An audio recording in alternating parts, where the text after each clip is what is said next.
If you're a guy who's done everything right, you cut back on food, you push through workouts, maybe even tracked your calories, and you're still looking at the same darn 30 extra pounds that weren't there 5 years ago, I want you to stop beating yourself up. The advice most men are following for fat loss was built for a completely different body than the one you're actually living in today. Eat less, move more model. The long cardio sessions, the crash diets, cutting carbs for 2 weeks, and then quitting because you feel absolutely terrible, none of that was ever designed around what actually happens to the male metabolism after 40. And if you've been grinding through that cycle for years, you know, the one where you're losing some, gaining it back, losing some, gaining more back, that's not a character flaw. It has nothing to do with you. It's a system failing you. You're not lazy. You're not broken. This is not a willpower problem. Something a lot more specific is happening inside your body. And once you fully understand what that actually is, dropping 30 pounds by summer stops feeling like a punishment and starts feeling like a system, like a process that's totally manageable and feasible. I'm Dr. Ashley Lucas. I have a PhD in sports nutrition and chronic disease. I'm a registered dietitian, and I'm the founder of PhD Weight Loss, where to date we've helped over 12,600 people collectively drop more than 480,000 pounds. And I say that not to impress you, but because I want you to know that these are patterns I've watched repeat themselves in real people for many years, thousands of times. And one of the most consistent patterns I see in men specifically, they come in convinced they just need to try harder, more discipline, more gym time, like 2-a-days, right? Fewer calories, becoming vegan, vegetarian. And what I have to show them,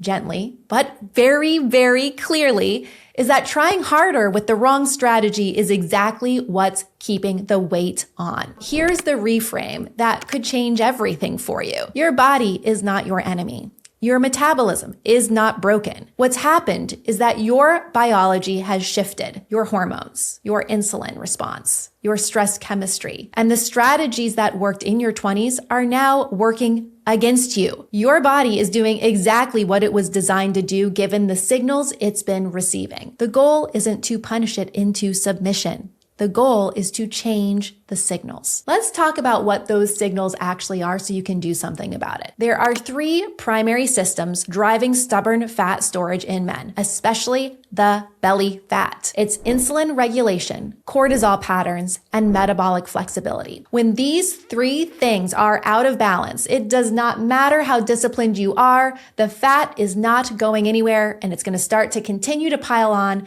in the belly, the chest, the throat, the head area, and you're going to be at increased risk of high blood pressure and sleep apnea. So let's start with insulin. I want you to think of insulin like a switch. When it's elevated, that switch is flipped to fat storage. Your body in that state is actively pulling energy into the fat cells. It's not burning it. And here's what frustrates most men I see. That switch doesn't care how many miles you ran that morning. If insulin stays elevated throughout the day from the way that you're eating, from blood sugar spikes, from constant snacking because you're starving, fat burning slows to a crawl. You've probably heard this before. You can out-train a bad insulin environment when you're young. But after 40, you really can't. There's no way around it. Now let's talk cortisol. You know, most people hear stress hormone and think work anxiety. And yeah, that totally counts. But for men trying to lose fat, cortisol is also being spiked by the things they're doing in the name of weight loss. What I mean by this is when you're eating too little, when you're training too hard without recovery, you're going to the gym twice a day and not eating enough to support that, when you're sleeping 5 or 6 hours because life is full. Every one of those things is a biological stressor, and when cortisol stays chronically elevated, your body's gonna hold on to fat, especially around your gut. Not to punish you, but because that central fat right around the belly is actually the most accessible energy fuel reserve. Your body is protecting you. When you think about it, that's actually very remarkable, but it is absolutely working against your health goals. The third piece is metabolic flexibility. Your body's ability to shift smoothly between burning glucose or sugar and burning fat. A metabolically flexible body taps into fat stores really efficiently. A metabolically inflexible body, which describes most of the men I see, is stuck running on sugar. When the sugar runs out, you crash. You crave more carbs. You feel foggy, irritable, hungry, low sex drive. The fat just sits there because your body never gets the signal to actually use it. When these three systems are dysregulated, no amount of effort overcomes the biochemistry. But when you address them directly, the body becomes remarkably cooperative. If you're listening to this and you're thinking this is exactly what's been happening to me, that's not a coincidence. That's precisely the pattern we're built to address at PhD Weight Loss. We identify where your metabolism has gotten stuck, and we build a fully personalized, customized plan to restore it. We take out all of the guesswork. You don't have to extremely restrict yourself. You don't have to go to the gym for 2 hours a day. You don't have to really go to the gym at all. You should head to myphdweightloss.com to learn more if something like this would be of interest to you, or click the link in the description. So what does it practically look like to drop 30 pounds by summer working with your biology instead of against it? The single most important lever is protein, not as a side note, not as a supplement, as a structural foundation of every meal you consume. The goal is real, whole animal protein. Eggs, one of the most perfect foods available to us. Red meat, even the fatty cuts are okay. Chicken, fish, turkey, these are all foods that signal your body to preserve lean muscle while you drop fat. And that matters enormously because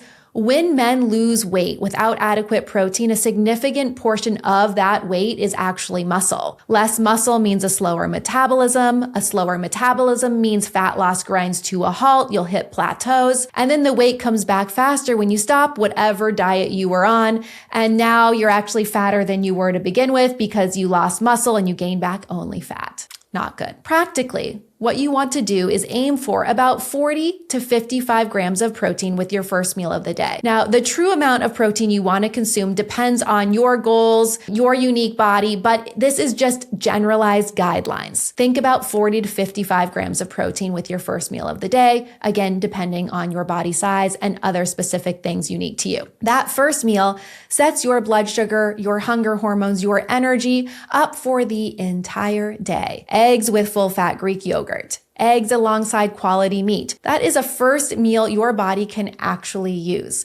One of my husband's favorite meals is some ground beef with some over easy eggs, and he puts a little bit of butter on top and heavy cream in his coffee. You can match that effort at dinner. A protein-forward last meal will support overnight muscle repair and helps to regulate appetite the next morning. Whatever's left is going to get distributed across lunch and a mid-afternoon snack, and that snack matters more than most men think. If you are dropping weight and you skip that afternoon snack and you walk into dinner ravenous, when that happens, your body doesn't know what to do with a massive influx all at once, and a significant portion of what you eat gets stored instead of used. So for this mid-afternoon snack that you are not going to skip, it could be hard-boiled eggs with some salt, quality deli meat with some mayo. I like Primal Kitchen mayo. You could put some avocado wrapped up in it. A lot of people ask me if nuts are a good snack. If weight loss is a goal, I don't love nuts as a snack because they are so easy to overeat on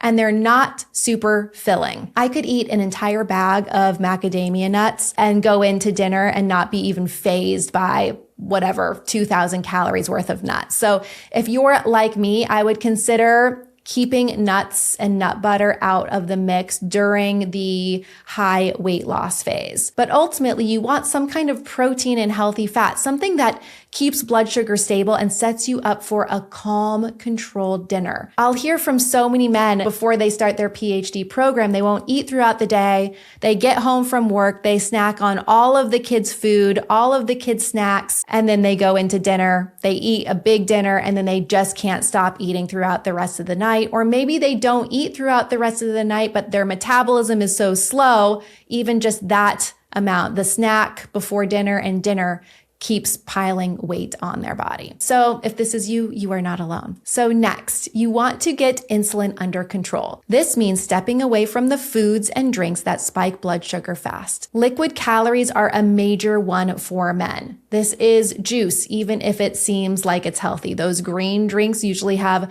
the most sugar in them out of all. Sweetened coffee drinks, even the new Starbucks drinks that have protein in it, if they add a lot of sugar in it, it really doesn't matter. Any kind of sweetened drinks, energy drinks, alcohol, especially beer, which is, by the way, essentially liquid bread for your belly area. Processed carbs, constant snacking between meals.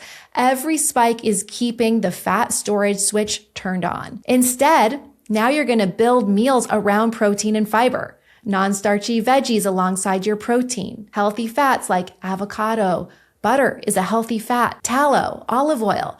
The fat in quality cuts of meat that you love. All of this fat slows digestion. It extends fullness and it keeps insulin from spiking. This is the combination that flips the switch from storage to burning. Now, you guys, movement does matter, but not the way the fitness industry sells it. Long, exhausting cardio sessions are not your friend. Excessive training without adequate recovery raises cortisol. It elevates cortisol and tells your body to hold the belly fat right where it is. What actually works is consistent, moderate daily movement. I suggest a 30-minute minimum brisk walk every single day. It's so powerful. And then combine that with intentional strength training. Lifting heavy builds and preserves muscle, which is the engine of your metabolism. More muscle means more fat burning around the clock. And for you guys, the more muscle you have, and especially when you're doing resistance training with compound movements like deadlifts or squats, it actually enhances testosterone levels. Next thing that actually also does enhance testosterone levels is sleep. Poor sleep tanks your testosterone, spikes cortisol, it wrecks insulin sensitivity all at once. Quality sleep is not optional if you want the belly fat to respond. It has to be a main part of the protocol. If blood sugar instability feels like a big part of your pattern, if you feel things like afternoon energy crashes, if you feel cravings that feel out of control, if you have difficulty staying full, I want to mention and bring up GlucoCut Plus. I developed this supplement specifically to stabilize blood sugar, support your body's natural full signals, and to protect lean muscle during fat loss. I actually have a few friends who are into lifting heavy and really putting on significant muscle, and they love GlucoCut Plus.